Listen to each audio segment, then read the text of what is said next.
Hi guys, সবাই কেমন আছো? আশা করছি সবাই খুব ভালো আছো। আমিও খুব ভালো আছি। তারপর সবার কি পুজো দেখা কমপ্লিট নাকি শুরুই করনি? আজকে আমি একটু পুজো দেখা শুরু করলাম বলতে পারো। তো আজকে শরীরটা একটু খারাপ লাগছিল, বেরাতে ইচ্ছে করছিল না। তারপরে ভাবলাম যদি আজকে না বেরাই তাহলে হয়তো বেরানো হবে না। তো বেরালাম। তো এটা হচ্ছে যাদবপুর সুলেখার মোড়ে যে প্রতিমাটা হয় সেটাই। আমার তো প্রতিমাটা পার্সোনালি খুব সুন্দর লেগেছে। আর দেখো ছোট্ট মতো একটা প্রতিমা। আর এই যে কুলারের সামনে আমি দাঁড়িয়ে আছি, প্রচণ্ড গরম লাগছিল, তাই এখানে দাঁড়িয়েছিলাম, বেশ ভালোই লাগছিল। আচ্ছা, তোমরা একটা কথা বলো, আমার ড্রেসটা কি খুবই খারাপ?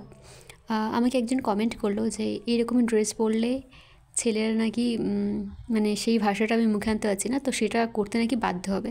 আমি জানি না আমার ড্রেসটা কী এমন খারাপ, কোথায় খারাপ, তোমরা কমেন্ট করে জানিও আমার ড্রেসটা কি সত্যি খুবই খারাপ।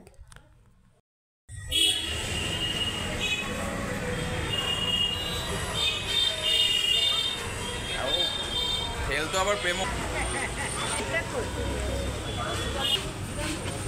কাঠ দিয়ে কত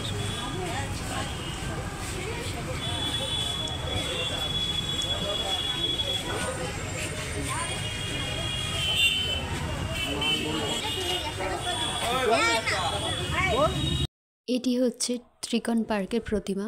খুব ছোট্ট জায়গার মধ্যে খুবই সুন্দর। এত ছোট জায়গার মধ্যে তো আর বড় মণ্ডপ বানানো সম্ভব হয় না, বাট ছোটোখাটোর মধ্যে কিন্তু খুবই সুন্দর। আমি খুব একটা ভিড়ভাট্টার মধ্যে ঠেলাঠেলি করে গরমের মধ্যে বা সারা রাত জেগে ঠাকুর দেখাটা আমার খুব একটা ভালো লাগে না পার্সোনালি। আর এই যে মণ্ডপটা দেখছো, সন্তোষপুর অ্যাভিনিউ সাউথ। তো এর ভেতরে যে থিমটা, এটা হচ্ছে পুরানো কলকাতার মানে হলুদ ট্যাক্সি, তারপর হচ্ছে মেট্রো, এরকমই কিছু একটা থিম রাখার চেষ্টা করেছে। আমি খুব বেশি ব্যাখ্যা করতে পারছি না। তো এখানের প্রতিমাটাও বেশ সুন্দর হয়েছে। আমার জানি না কেন সব প্রতিমাগুলো খুব সুন্দর মনে হচ্ছে।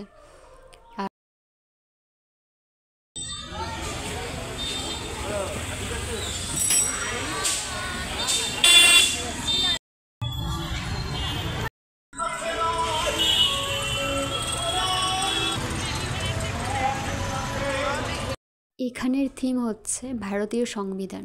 ফোনে এতটা সুন্দর লাগছে না যতটা সুন্দর লাগছে বাস্তবে, মানে খালি চোখে দেখতে। তো আসলে কি বলতো, আমাদের সাউথে কি হয়, সাউথের যেসব মণ্ডপে পুজো টুজো হয় সেই সব জায়গাগুলো না খুব ছোটোখাটো। তাই এত ছোটোখাটো জায়গার মধ্যে না বড় মণ্ডপ বা বড় কিছু থিম বানানো আমার মনে হয় না খুব বেশি করে সম্ভব।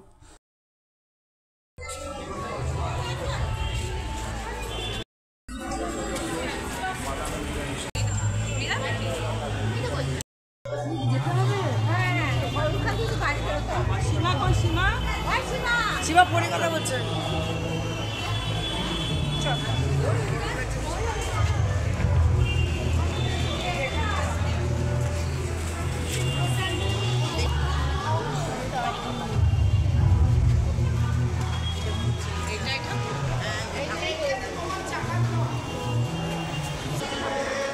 আমার সব থেকে সুন্দর লেগেছে এই যে চক্রের মতো যেটা উপরে ঘুরছে সেটাই।